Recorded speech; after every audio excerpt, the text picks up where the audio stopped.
Hi, this is Brian Jump. This is the Superior Auto Institute PDR training video. We're going to go over the basics of PDR. This is going to be our 1 week, 40-hour PDR course condensed into 4 hours.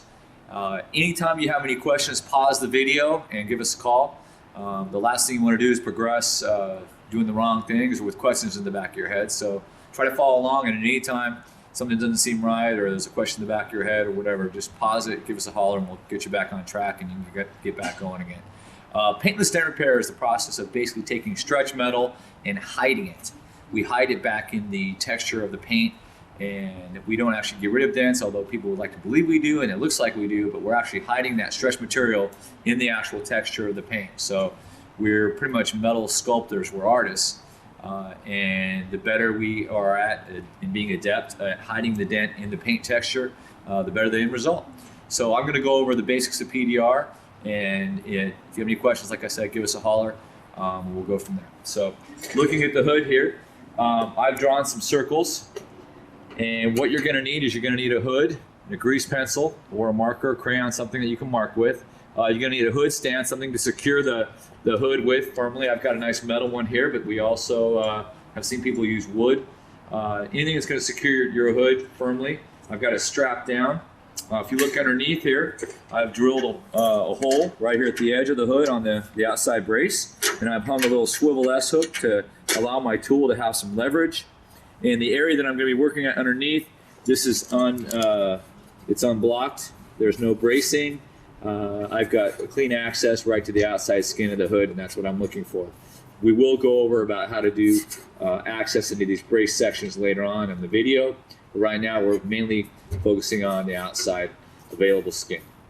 Okay, so now that you got hopefully your hood, it's all waxed up, it's clean, it's ready to rock. You got a light reflecting hopefully right in the middle portion of your work area. You got your hook, your hole, your strap, stand, it's all set up. Your grease pencils in tow. Take a PDR tool. I grabbed a blade tool here. It's actually a sharp tool. These aren't necessarily great tools for doing soft dents, but right now for training, we elect to use these tools because the sharp tip tools for our students, it helps them find their tool tip quicker.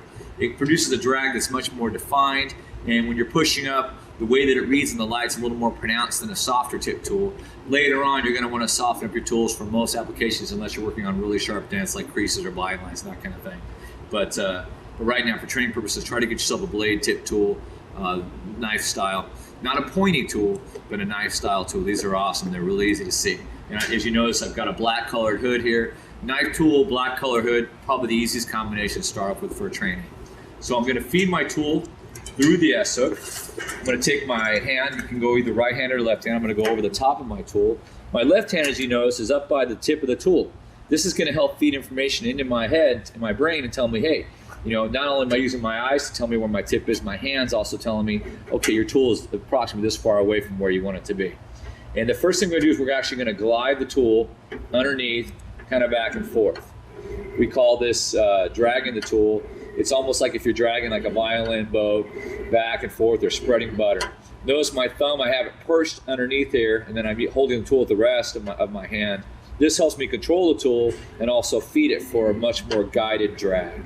This part of the course, believe it or not, although it seems very simple and rudimentary, it's very, very, very important because this is the first indicator. It's going to tell you, hey, my tool is in this general area or this general vicinity. Okay, now looking back to the top of the hood, you'll see we're going to position the light right through where you've drawn some circles, maybe about 1 centimeter or 3/4 of an inch or so. And I'm gonna pick this corner circle right here in the right side, and I'm dragging the tool back and forth, very gently, non-interrupted, just gliding the tool. And what hopefully you'll notice when you do this through your light, like you're hopefully seeing in the video, is the tool is creating a wake. That wake is telling me, hey, you know what? I see the light kind of bending to and fro right underneath that circle. And like I said, don't discount the dragging technique. This dragging technique is the cornerstone of PDR. It's going to tell you the vicinity of the area you're in. And if you don't drag first and just start pushing, you're asking for trouble. You're asking for high spots, cracked paint, and worse. So anyway, like I said, I'm over here on this circle right here. I'm dragging back and forth. What you'll notice is when I pull that light in the tool, the light starts to arc this way when I'm going this direction, and of course the converse for the other direction. And that's telling you, hey, I'm in this area, this general vicinity. Okay. If you don't see it happening, maybe increase your pressure a little bit. Make sure that you have no bracing or any blockage or anything kind of substance underneath your hood. So back and forth, back and forth. Right now I'm dragging in and out of the circle. I'm going to shorten up my drag now. I'm going to go end to end. Okay. And once you've done that, what I'd like you to do is stop. Try to stop right in the center and try to push up. And if you have stripes or using your light tube, look for the light to kind of bow tie and pinch right near the middle. Okay. And if you can push up and hold it and then release and not make any little dimples or high spots, that's the idea. So I'm pushing up.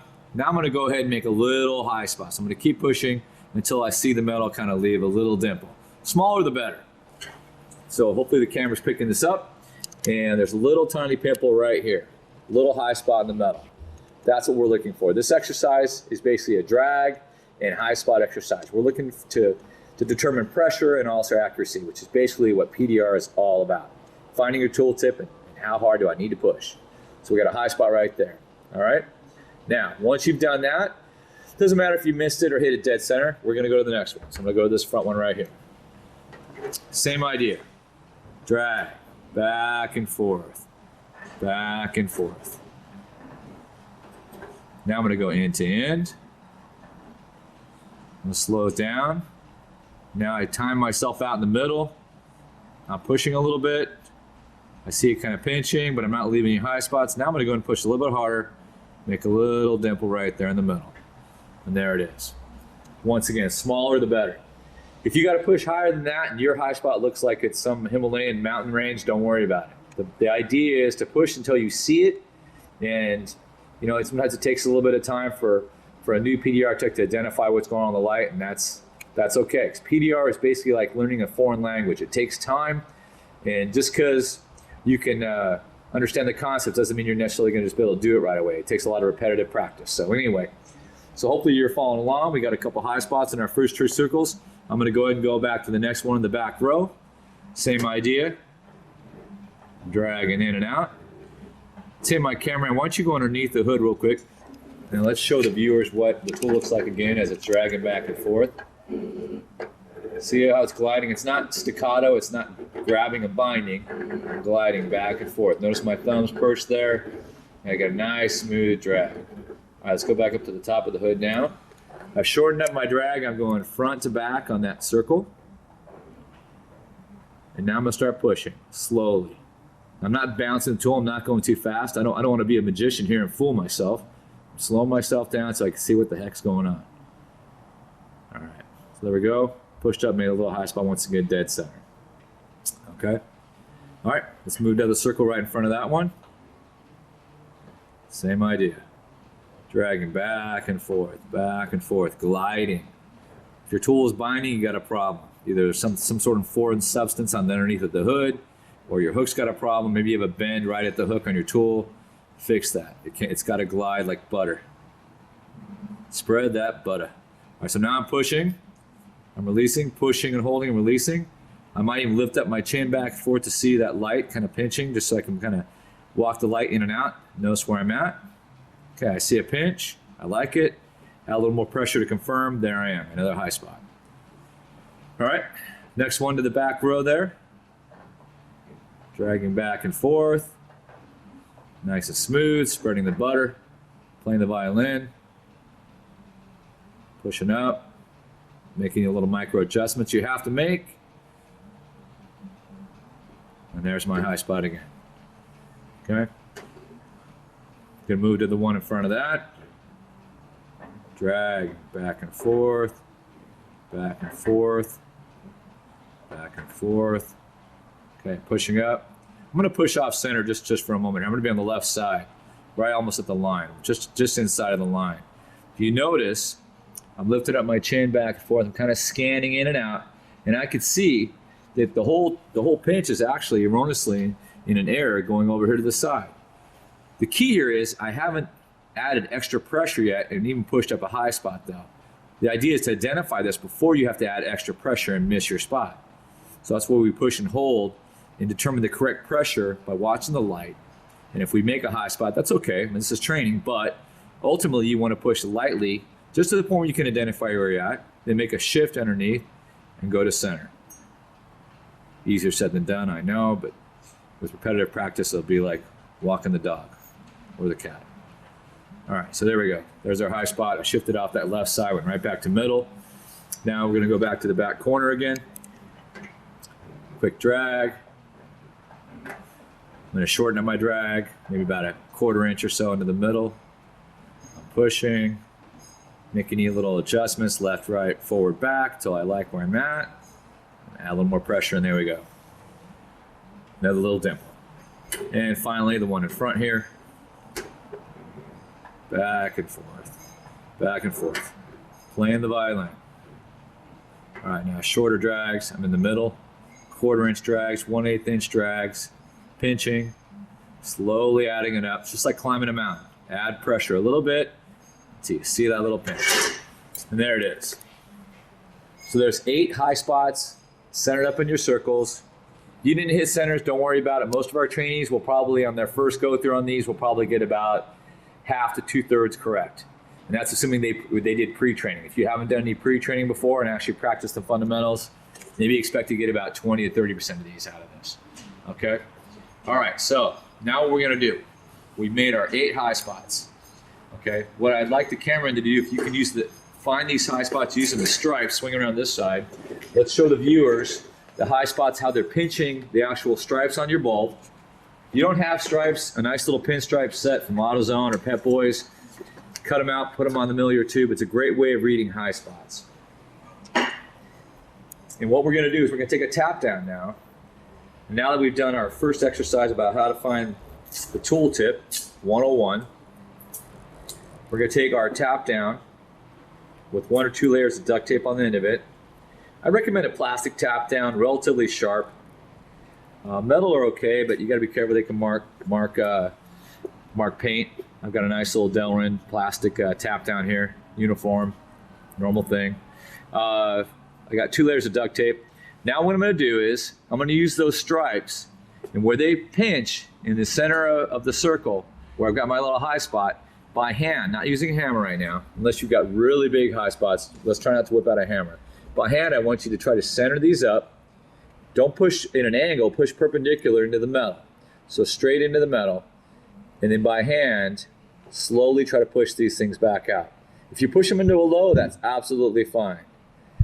But we want you to use the stripe, and in the center portion of the stripe, to push your high spot down, either flush or into a low. Okay? This right here is just about all gone. That's pretty good. Maybe if there's a few percent left, that's about it. A little wiggle, but pretty much gone. So the camera's probably going back in and out. It's showing you the stripe going in and out of there. No more pinch. So let's go to the back one here now. Cameraman Tim. And we got a little pinch there. So I'm going to center it up. I don't want to be left, right, forward, back. I want to be right on the peak of that. That's important. If I push here, I'm going to make another low. If I push over here and make another low. If I push on the edge of it, I'm going to get some of it out, but I'm still going to have it. So take your time, keep your hand to the side. Don't have your hand block where the tap down is at, and center it up and push down. You'd be surprised how soft metal really is. Mercedes metal is like butter. It's the best metal to work with. This isn't actually Mercedes. This is actually a Lexus hood, which is also very, very nice metal. So you notice how this is going down in increments, just like when you push back up. I start light and add more pressure. It's just about all gone. This high spot was a little bit higher, so I got to bear down on it just a little bit more. Looks like I'm going to have to make a little bit of a low spot. Like I said, that's fine. Okay, there we go. High spot's gone. Got a flicker of a baby little low in there, and that's okay. The idea is we want to eradicate the highs. Highs are like pests. We do not want them. And when we're doing our PDR practice and our exercises, anytime we get it high, we're pretty much going to stop what we're doing and pull the ripcord and yank that sucker back down. Okay, I'm going to go to this next one here in the back. Same idea. I'm going to center it up, push it down. Oh, look at that. That was a nice light one. That one pretty much went all the way out immediately. There's a little bit of a low. That's gone. Okay, one up front here.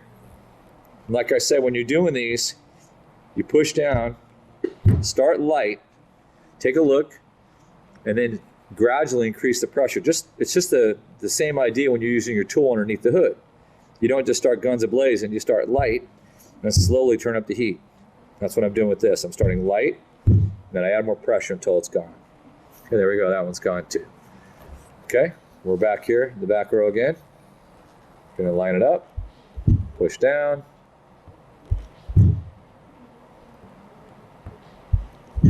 There we go.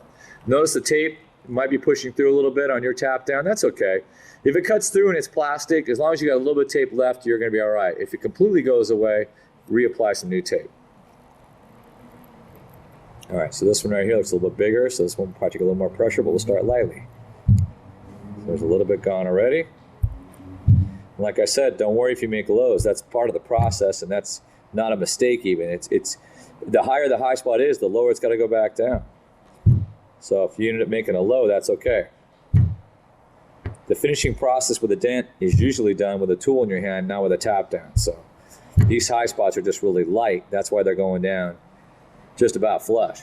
Okay, this one left a little bit of a low. Like I said, it was higher, so it had to go down lower. So that's fine. But we didn't leave any remnants of a high.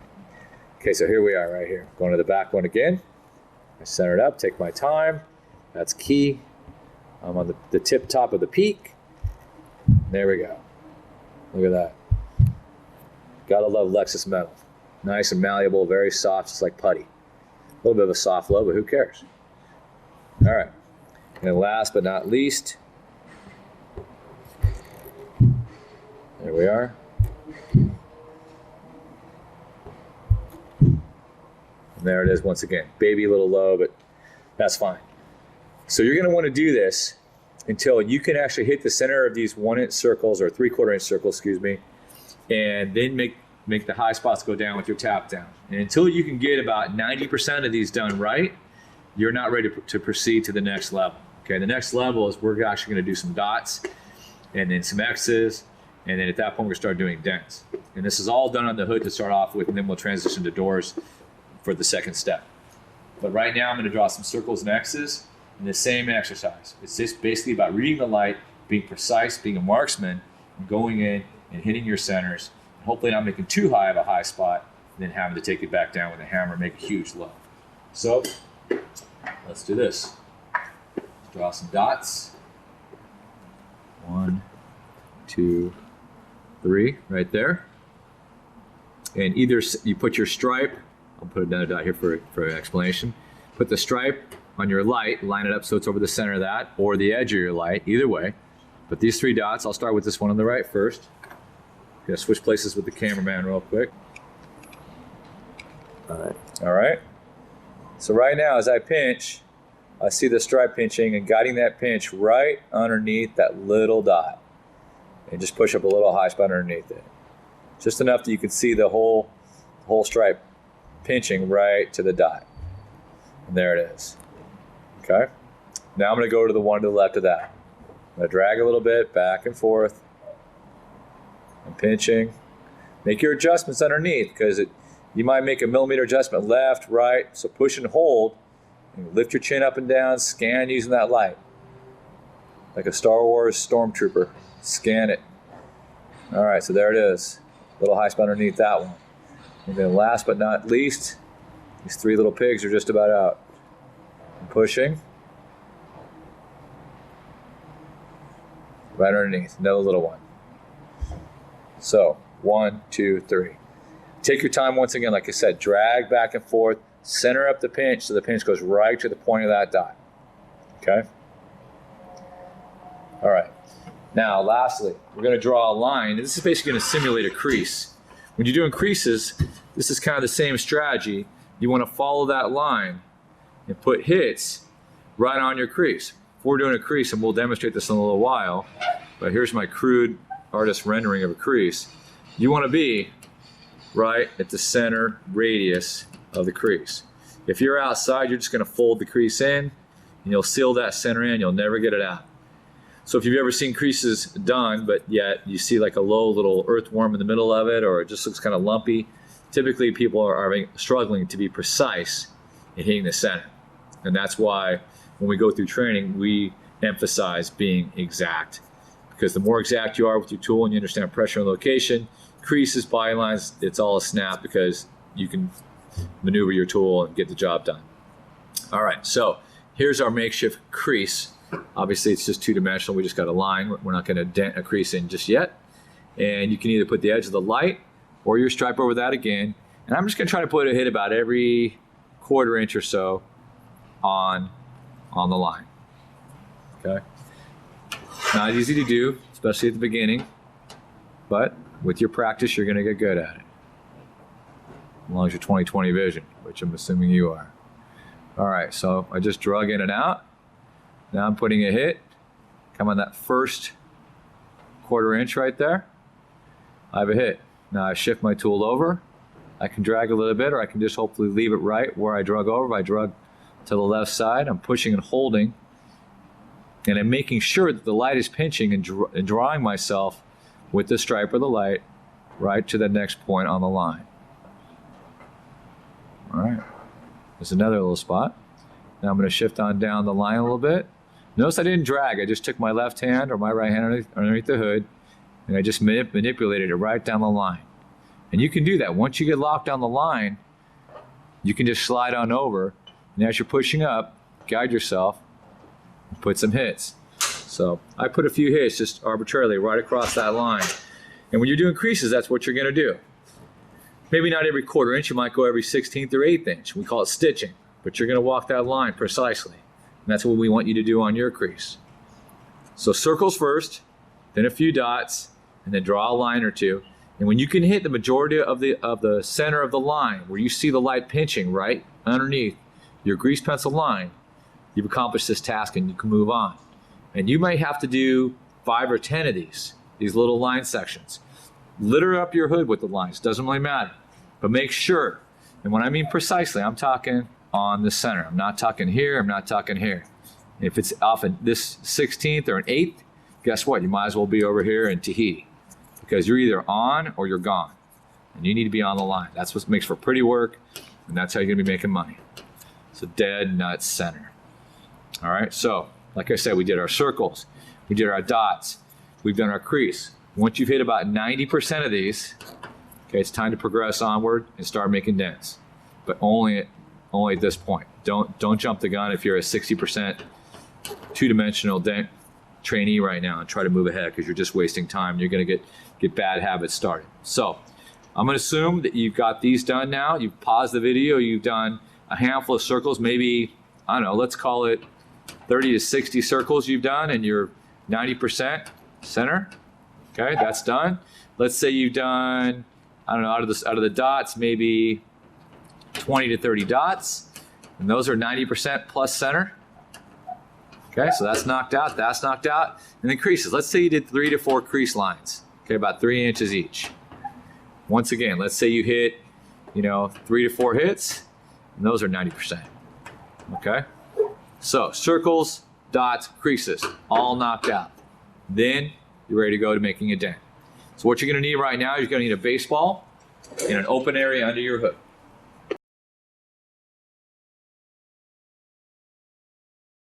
I'm gonna locate a clean spot underneath my hood here. Right now I'm dragging with my finger, and I can feel that there's no bracing, there's no glue, no spot welds right in this area, so I'm gonna make a dent. Up on top as well, it's clean. I'm pushing my finger and pinching the light. I'm determined I've got a nice spot. So I'm gonna push the baseball into the metal a little bit, give it a little tap. And a little more of a tap. There we go. Right now I've got a dent, probably 3/4 or so, soft little dent. And what you're gonna wanna do, and as well as the cameraman, is you wanna take the front edge of your light as it reflects on the hood. You wanna put that front edge, the reflection, position yourself so it goes right through the center of your dent. That'll help illuminate it the best. And when you do that, you're gonna notice that the back half of the dent is gonna look almost like a dark shadow, and the front half is gonna look white, okay? That doesn't mean these are 2 dents. That just simply means the light source up here is catching light on this face, because it's facing the light, and the face that's this direction, like the dark side of the moon, is not getting any light. That's why it's a shadow. So that doesn't mean that this is all 2 dents. It's 1 dent. It's just being illuminated partially because of the way the shape and the light source. So first thing we're going to do, we've got our dent. We understand where it's at. We can read it. It's not too big. It's not obstructed. Take your blade tool. You're going to put it back through your hook.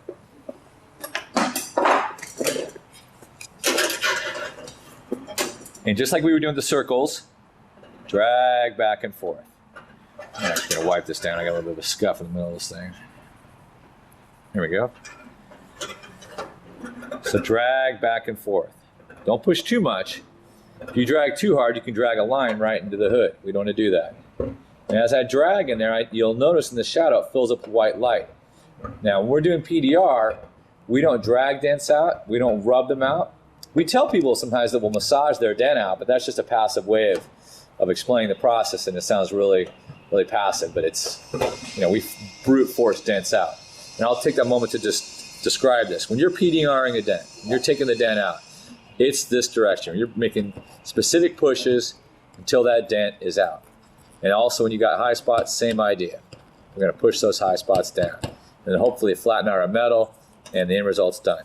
This right here, this space where this dent is now, actually the metal's been elongated, and there's more metal in here now than there was when it was flat. So that extra metal, we're gonna create texture, orange peel if you will, we're gonna hide the dent in that space.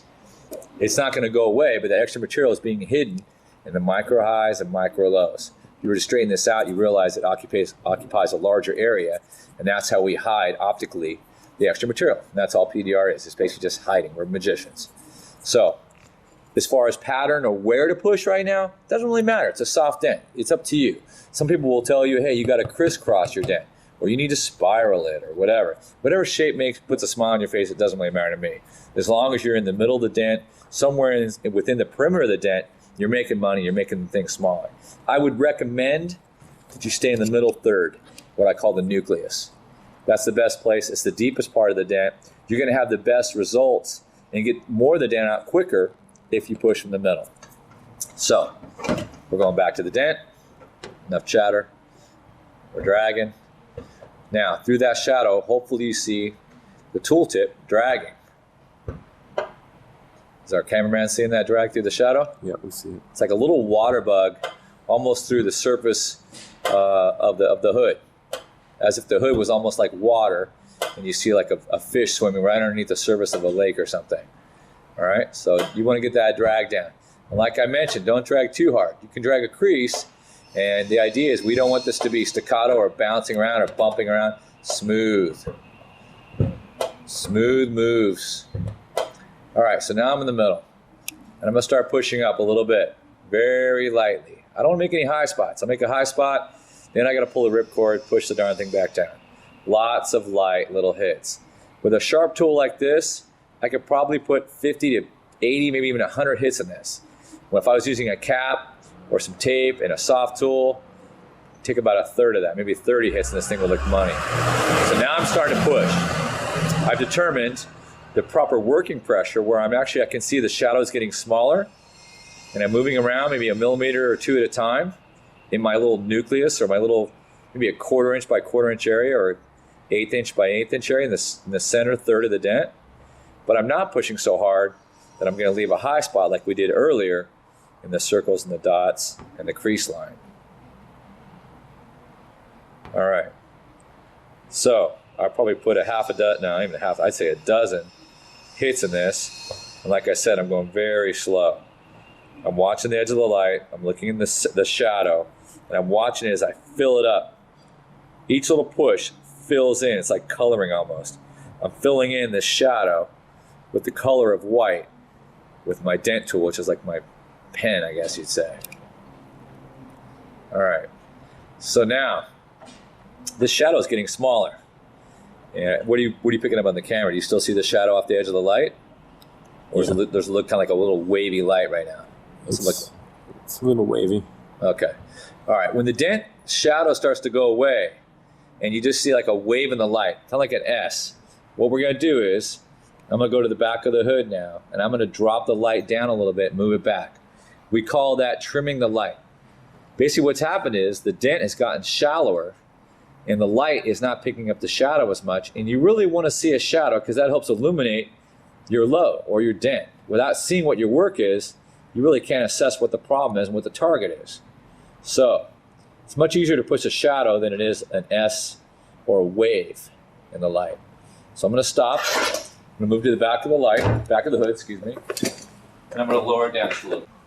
When you're doing a dent, either with a light or a reflector board, you might trim it out 3 or 4 times. Really depends upon how much you want to get that dent out and how particular you want to be and you think your client's going to be. All right, so you see a shadow in the light now a little bit? Just try to put the edge of the light right through the center here. Yeah, it's there. Okay, good. All right. So now we're back to pushing. And wherever I see the biggest pocket low, this dent might section out where I've got sections, almost like a chocolate chip cookie, and there's chocolate chips of lows in there. Pick your low section that looks to be the most obvious, and that's where you want to do your work. And the more hits, the cleaner your work's going to look. So lots of light little hits makes for a happy boy. All right. So this is starting to come out nice. Normally on a soft dent, I would have either a cap or some tape and maybe a soft tool. It's going to push the metal out faster. It's not going to create as much texture. So a quicker result, a better result, a cleaner repair with the right style tip. But like I said, right now we're doing this because this hopefully shows you in the light a little more aptly where the tip is, and it also helps you gauge your pressure.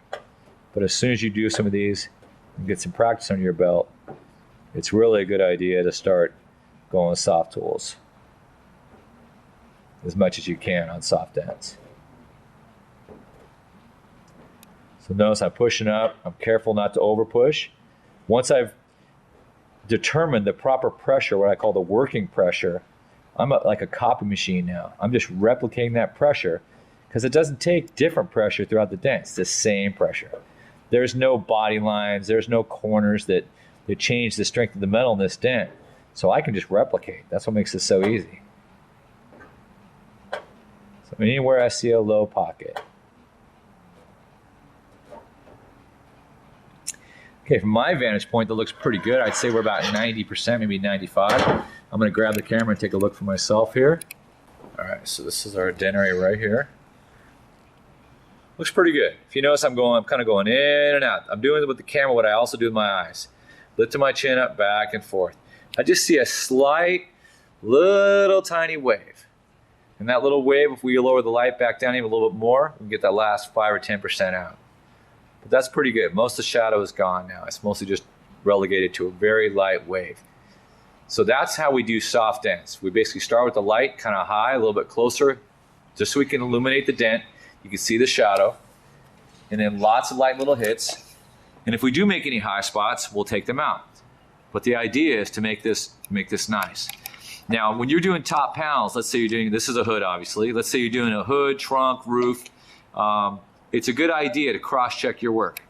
And if Tim will show you, we've got the light in the back, and I've also got a light 90 degrees over here to the left side as well. And you don't have to have 2 lights, you can just move your light. But when you're doing top panel PDR, if you're doing hail repair or just a solo dent, it's a good idea to cross-check your work.